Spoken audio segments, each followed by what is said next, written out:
thank you. Thank you for coming out today. I want to thank the city leadership that's with us this morning. I want to thank all of the workers and staff here at Public Works for the great and transportation for the great job that they do. We're here today to talk about how the city's preparing for the upcoming winter that's coming. Actually, we started it I think last week.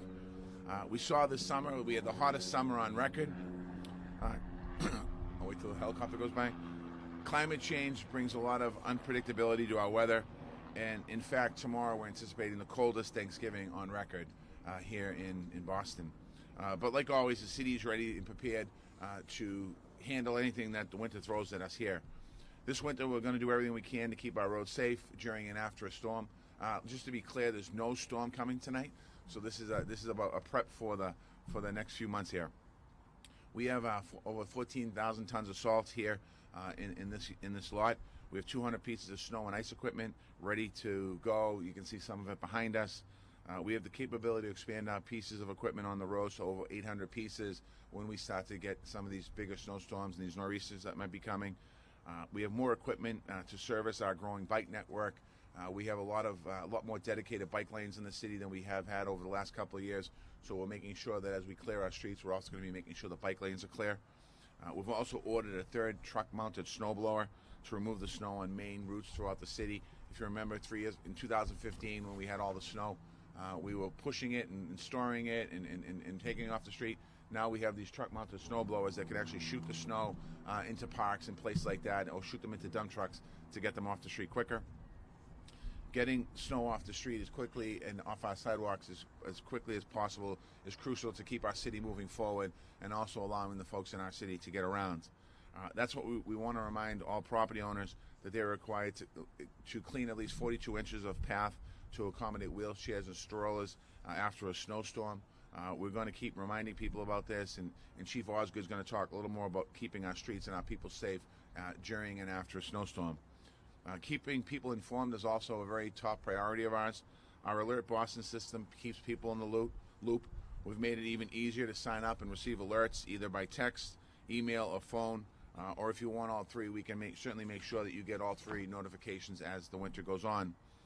We have these alerts in many different languages, and if you already have it, I encourage you to sign up at boston.gov/emergencies alert. That's boston.gov/emergencies alert. In case of school closures, Boston Public Schools will continue to alert families. If schools are closed, our BCYF centers will open for children 7 and older, and we want to make sure that our kids have a safe place to go and a warm place to go while students are in work. And generally, what I've tried to do in the snow, when the snow's coming, is try and cancel school enough time ahead of time so parents can make arrangements to make daycare arrangements and other arrangements. I know that oftentimes people wait till the next morning to cancel school, but we try to do it the day before, just so we can get an understanding, so parents have that time to make the appropriate arrangements. As much as possible, we're committed to keeping our city services running when normal storms hit, so we don't like to close City Hall unless it's going to put our employees in, and there's a big push to keep people off the streets. Like to keep City Hall open and the services that we have. That includes our 311 hotline, constituent service hotline. That is always open, regardless of the weather, because we need to make sure that people have an opportunity. If they need to contact us, they can. We have extra staff on during storms, and we use neighborhood services, and we have the ability to use all City Hall staff if we need to tie them into the system to be able to have more people on the phones in the case of emergency. They answer questions like things like closings, plowing, finding places to park, and sometimes our police department also helps emergency personnel get to work during a bad snowstorm. We've been able to take doctors and nurses to the hospitals to make sure that our hospitals don't have any delays at all in the care. As always, our municipal parking lots are available for residents during snow emergencies. And while we're on the topic of parking, one issue that always comes up is space savers. It's probably the best question that I get every year. The 48-hour space saver rule is in effect everywhere except the South End. The South End has been able to figure out a way to not have space savers there and live in peace and harmony, but that doesn't work in every other neighborhood in the city, so we're going to continue to have the 48-hour rule for shoveling your spot out, keeping it when we declare a snow emergency. Chief of Civic Engagement Jerome Smith can talk more about neighborhood concerns during snowstorms in a few minutes. We also want to make sure that we look out for the most vulnerable. Winter can be a hard time for our seniors and people that are housebound. We have programs in place to help everyone stay warm and healthy. Our Senior Save program through our Boston Home Center helps seniors replace their heating systems. We were pushing it all summer long and all spring and summer long that we could replace these. Right now, we can still do it, but it's a very difficult time to be replacing boilers in people's homes. But if seniors out there have a heating system that needs repair, we're asking you to call the city. It's also important that we encourage people to call, and seniors to call 311 to get connected to our Elderly Commission. We have services for our seniors in the city of Boston through the Elderly Commission, so we're asking you to call 311. They offer great programs citywide and help residents get access to links like fuel and food and other types of assistance. Also, as we move forward here, and tonight and tomorrow is going to be one of those cases. These months are very difficult for our homeless individuals. We're working with our nonprofit partners and our state partners to make sure that we have safe, warm shelters for everyone in need. That includes overflow beds and warming centers and other services. At the same time, we're going to work towards continuing our ultimate goal of getting people into permanent housing. We're seeing a little bit of reduction in homelessness, but that doesn't mean that we don't have people on the street. So seeing a reduction is one thing, and getting people off the streets another. And we want to make sure that we get people off the street and into shelters and eventually into permanent housing. Sheila Dillon, Chief Dillon, is going to talk more about the efforts to make sure that people have a place to call home. Lastly, I want to request that everyone this winter looks out for each other. We're asking you, if you save a space and somebody take your space, treat them with dignity, not by vandalizing their vehicle, not by threatening each other, not by being difficult. What we need to do is reach out and help each other in some of these times. When you have a snowstorm like this, we just never know in New England and in Boston what type of weather we're going to have, so working together is a lot easier than working against each other. If you see someone out in the storm or in the cold weather that you're concerned about, if you're driving tomorrow and you see somebody out in the street, we're asking you to call 311. Or if a situation you think might be an emergency situation, call 911 so we can address the situation. Be a good neighbor. Offer to shovel elderly or people that might be housebound sidewalks. We're asking you also, if you have a hydrant in front of your house, shovel your hydrant.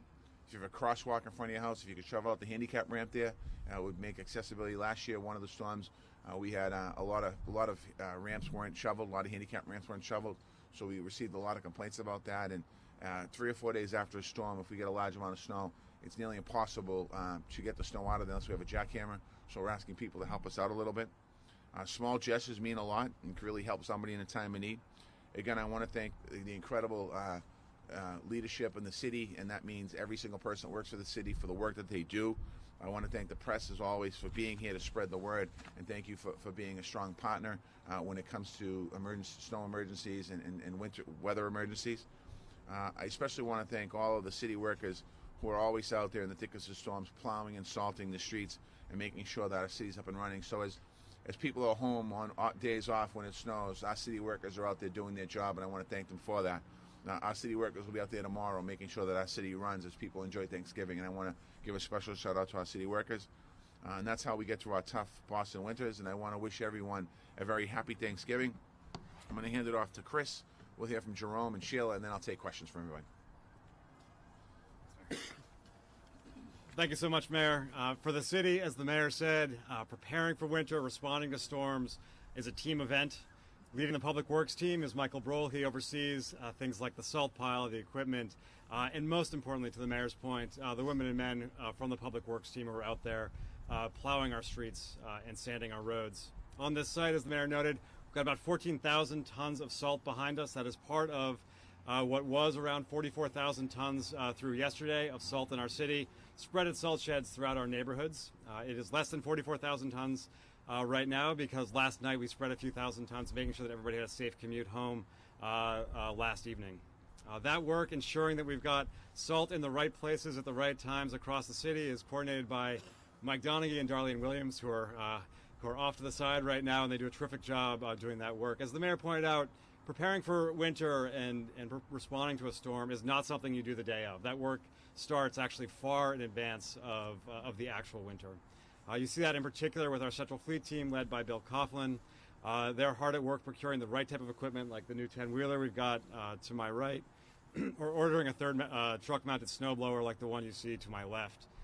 These pieces of equipment and the roughly 200 other pieces of equipment that they've been hard at work getting ready so that we can be out there sanding or salting and plowing throughout the entire winter. We've also taken some steps through the work of Rob Pardo to make sure that the GPS system that we're using in all of our vehicles, both the 200 city vehicles as well as the 500 contractor vehicles that are also doing work with the city, actually have the right GPS system so that we can actually do a great job of managing them and making sure they're in the best place to respond to the storm as needed.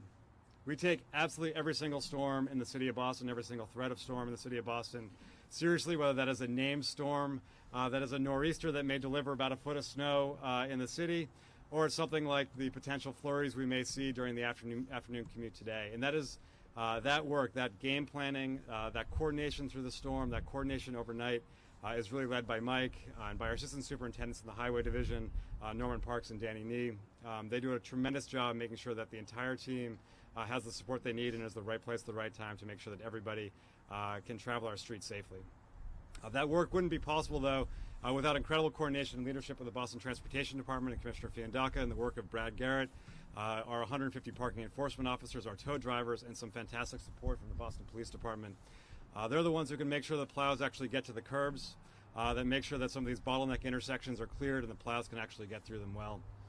As we do a lot of work on our streets, we also have a large team that is making sure that our sidewalks are also free and clear of snow, and that's a credit to Brian Coughlin and Steve Tankel and the entire Code Enforcement Division.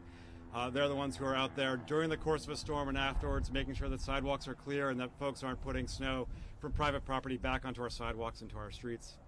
Across sort of all of this team, though, perhaps the most important group is actually the public themselves. As the mayor said, we cannot have a successful winter without the great coordination and collaboration of the public, and we really appreciate all the time that they take to do those important things like clear our sidewalks and clear the sidewalks in front of their property within 3 hours after the end of a storm, to do some work on the curb ramps as well, shovel out hydrants, and really help out those neighbors in need, those folks who may not be able to shovel a ramp themselves or shovel a sidewalk themselves, to help out those folks. We also think it's incredibly important for folks to, during the course of a storm, for their safety and for the effectiveness of our plow drivers, to not be on our roads and instead to take public transportation, to not park near our corners, and when a snow emergency is called, to make sure that they're not parking on main arterials, but instead using one of the parking lots the Boston Transportation Department has identified. In addition, in order to be sort of well prepared for any storm, we encourage everybody, obviously, to sort of tune into the media, to pay attention to the city's social media channels like Boston PWD, to sign up for Alert Boston, and also to download things like the city's Trash Day app, which can give people updates about trash service and recycling service during the course of storms. And as always, if any emergencies come up, for folks to call 911, and any non-emergency issues or any questions that residents have, to call 311. So with that, again, we appreciate everybody's work in coordination. We look forward to another very successful winter here in the city of Boston, and I'm going to turn it over to another terrific partner of ours, Sheila Dillon, our Chief of Housing. Thank you. Thank you, Chris. As the mayor mentioned, we are very concerned about our vulnerable populations in storm and winter. So we've been working for the last month, putting together a plan, working with our state and nonprofit partners. On any given night, the city of Boston has a capacity to house 1,530 homeless individuals. As we head into winter, we know that we will need more as more people seek shelter. So working with the Boston Rescue Mission, Pine Street, the Boston Public Health Commission, Bridge Over Troubled Water, and the New England Center for Homeless Vets, we have secured capacity for an additional 200 beds for 200 homeless individuals. In addition, those agencies will also open their doors during the day to make sure that homeless individuals have a place to keep warm. The Commonwealth is working to secure additional overflow beds in Cambridge, Quincy, Plymouth, and Worcester. This is very important because it takes the pressure off of Boston. We need additional capacity outside the city. On cold and stormy days, Pine Street Inn will double its outreach vans, reaching people and encouraging them to come in and be safe. However, as we bring on these additional resources, including the vans, some individuals are always hesitant to come in. So we do rely on the public, like the mayor said, to be our eyes, to call 911 if they see anyone that looks like they're in medical or safety distress. Another vulnerable population in our cold weather is our elderly. The mayor talked about a wonderful program, Senior Saves. which we really encourage seniors to use because oftentimes they have very old heating systems. But seniors should also know that if they have issues, weather-related emergency issues with their roof, with their windows, with their heating system that may not be replaced but that is malfunctioning, they should call 311 24 hours a day, and we will respond to their emergencies. We need them to be safe. So with that, I'll close. But once again, we're relying on so many partner agencies and the public to help us get through and make sure all of our vulnerable individuals are safe. Thank you. Thank you, Sheila. Just from the neighbor perspective, you heard a lot of information coming from my colleagues from Public Works and Housing about the different things that we do. In my cabinet, Boston 311 call center and the Office of Neighborhood Services, we're the ones that directly reach out to the residents and do the intake from the residents. We feel that the residents are the ones that know their neighborhoods best, and so we really rely on them to let us know if they're having issues with snow blockage or anything during a storm, to call 311 so that we can actually get somebody out there. If you know of a neighbor who has a person with disabilities or a senior and you're worried about them, call 311. We can send somebody out to do a home visit to make sure that that person is actually safe and sound in their home. And so I just want to reiterate that the mayor this year has increased staffing at Boston 311. You can actually get a live body 24 hours a day, and we actually will have increased capacity as a storm rolls in. And have more lines, as the mayor mentioned, in different offices. So someone will always answer the phone. Just be a little patient in the middle of the height of the storm. You know, everybody calls right away asking when your street is going to be plowed. It takes a little while to get out there, but we do appreciate you actually calling in and letting us know. And the other little things in the neighborhood, please, please, please shovel out your fire hydrants in the catch basins and in the ramps to the crosswalks. It's very important that you get to those early, because as the plows come by and people shoveling off their cars, you want to make sure that those areas are cleared out right away, and it's just more helpful. Last year we had a couple incidences where residents on the street emptied all the snow off their cars into the middle of the street. Please don't do that. When you do that, it hinders emergency vehicles and first responders from coming down to your street. It was just kind of funny to go and actually taking a look at the street and seeing all the cars with no snow and all the snow in the middle of the street. Let's not do that, Boston, because we have to be able to get the ambulance and the police vehicles down that street. And then one final thing, it's just important that we all kind of be calm and patient. I think we saw from New York City last Thursday where they had shut down the Port Authority and everything. The city kind of went a little crazy for a little bit. When we put out these notices, spread out the information, share it with your neighbors, check with your neighbors, be proactive about the storm. That way it won't catch you off guard. We send out a lot of alerts through the alert system and through 311. We can do a reverse message through the app. We send out a lot of information. When we get this information, we ask you kindly to share it on all your networks, and that way we can get this information out and everybody can be more prepared in the future. Thank you.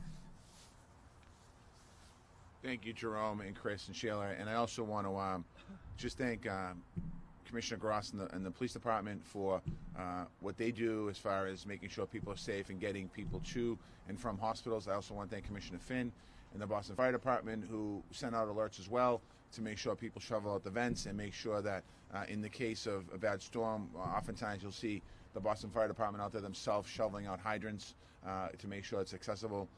And I want to thank everyone here today. And one other thing, while I have a captive audience, our 311 line is not just for snow emergencies, it's for other issues that people might have, and anyone that might see this that could be struggling with an addiction today, alcohol or drug addiction, you can call 311 and we'll help you to get services as well. With that, I'll open up for questions. I think they're almost the same one. A little concerned about it because I don't think people realize it's Thanksgiving, so everyone knows it's going to be cold, but no one realizes it's going to be that cold. We kind of think of the weather that we're getting tomorrow more January weather than November weather. So we're asking people, if you go to football games, dress appropriately, layer, make sure you cover your face, make sure you cover your hands. Just be careful when you're out there. If you're going to do a lot of traditions during Thanksgiving is playing outside and hanging outside, maybe football in the yard with families. Just be prepared for that weather, because frostbite could settle in, and the temperatures I think are going to seem to be very, very cold tomorrow. So we want you to be prepared for tomorrow.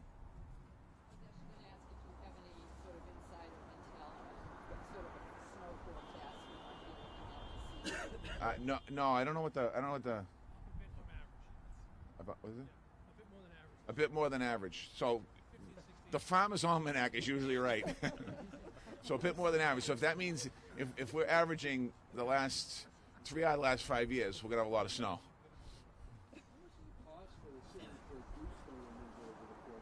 I think we're about $24 million. You know, some obviously 15. We had to put, I think, $6 more million into the budget. 2017, we might have had $1 million left over. 2016 might have had $1 million left over from the budget, but we upped our budget because of 15 storm. So roughly we have $24 million budgeted. But even like last night, like you don't anticipate going out there and spreading 2 tons of salt around the city of Boston. You know, on November 20th, and unfortunately we had to. So those add up.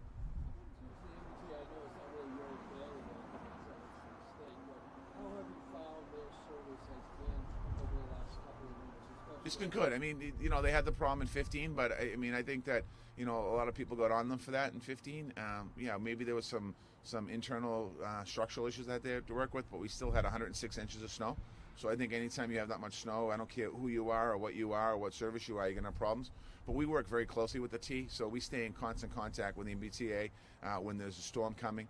We work with MassDOT. Gina works with MassDOT and their folks over there to make sure that we're coordinating services.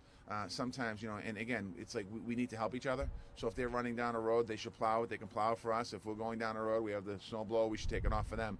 I don't think that we should have these jurisdictional disputes when it comes to our city. Yeah, we will. We have to. We have to have snow farms because the truck mounted snow blowers, in cases where they can blow it into a park, that's great. But a lot of times there's not parks around, there's houses and businesses, so we have to put them in dump trucks and get them over to parks. So we do have the snow farms available for us. We lost the big one in Southie, but we still have them. Ms. Dillon mentioned that the Commonwealth was going to have extra capacity, I think, for homeless individuals that would relieve some of the pressure on Boston.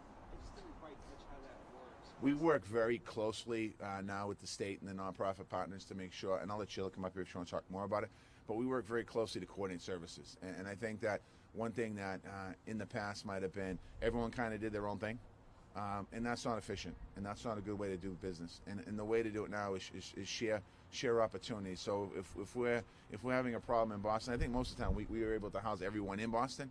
But in the case where we might have a problem where if something goes down in the shelter, or water main bursts, or we have to evacuate for some reason, we'll work with state partners to make sure we have other opportunities to bring people to. We can't just put them on the street and can't have them just sitting in the lobby. Mr. Mayor, earlier this year, the city hired a homeless youth consultancy. Do you have any updates on how that's been developing? No, not yet. Sure. So we have working groups right now, working every single week, meeting with youth to develop a plan. And we hope to have a draft plan by the end of the year, and very early in 19, a final plan for the mayor's review. So we're making a lot of good progress. This poll is, I would think, that's coming tomorrow is a little early. Are you having to scramble to make sure you have enough beds for homeless? No, we don't, because you plan in August. I mean, you start to really, all the stuff that we're announcing today, we could probably do this press conference in August. We start to buy the salt in August. We start to fill the sheds. We start to make sure the equipment is good. During the budget process for next year, we'll put some money in there to buy new trucks and new equipment. If you look here, we have this dump truck is beautiful, brand new. You look over there and see the salter, and there's rust on the top of it. So we have to start to really think about replacing our fleet and doing more work with our fleet. We have an old fleet in the city, and I'd love to replace it all tomorrow if we could, but it's expensive. Just like we did with the fire department, a lot of what Commissioner Finn wanted when we changed the ladder trucks and the engines, they're a little smaller to navigate some of the streets we have, and obviously in a winter, having smaller trucks with actually more capacity than the bigger trucks makes it even better for us to navigate the streets. So we're trying to replace as much equipment as we can. I mean, if you got a chance to go in the mechanic shop, these men and women behind me, the actual people who actually get dirty every day, who actually work hard every day. It's amazing what they do with some of the trucks here. I mean, keeping them alive for a couple more years after they probably should be retired. Just since we're here, where's all this stuff going to go if 400 frontage is sold and becomes developed? We'll figure it out. Yeah, a lot of the space here is believe it or not, some of this, other than the parking lot, a lot of the office space is inefficient space, inefficiently used. And there's really an opportunity for us to, if we're going to think about, just like the schools, when we talk about building new schools, we have capacity for a lot of kids, but it doesn't work for the kids because the space isn't constructed for 21st century learning. And the same can be said for what we have here. A lot of the space was built, if you look, big warehouses and big offices, and a lot of dead space in these places that really could be used more efficiently and more productively by the staff of transportation and public works.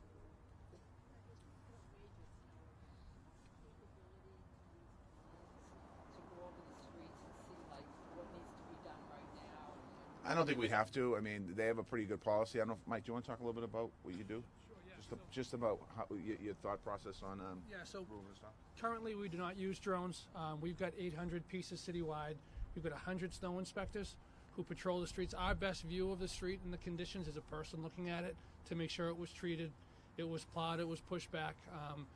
We can when we get that 850 number plow, we match that with an inspector for every 5 or 6 pieces. The human in the street, looking at the quality, looking at the safety, is worth a lot. So. All right. Anything else? Happy Thanksgiving, everybody. Enjoy the day tomorrow.